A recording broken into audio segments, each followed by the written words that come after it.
الولد سر أبيه إقبالا أو إدبارا، إقلالا أو إكثارا، هذا الولد سر أبيه. لهذا الابن الذي ينشأ وشوف أبوه يصلي في البيت كيف يصلي في المسجد؟ لهذا بعض الآباء يتحملون وزر هؤلاء الأولاد الذين يضعفون في صلاة الجماعة، يضعفون في ترك الصلاة مثلا، يهملون أوقات الصلوات. الأب هو الذي سيسأله الله عز وجل، لأن الله تعالى جعله الراعي للأسرة. إن الله سائل كل راع عما استرعاه حفظ ذلك أم ضيع، حتى إنه ليسأل الرجل عن أهل بيته.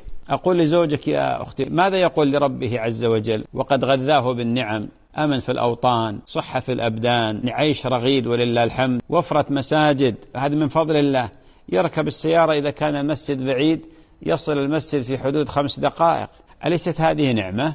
والمساجد ما في حي إلا في مسجدين، فعليه أن يتقي الله وأن يخاف الله وأن ينتبه إلى أسرته وينتبه إلى نفسه. سيسأله الله عز وجل. ما بنيت المساجد إلا لصلاة الجماعة.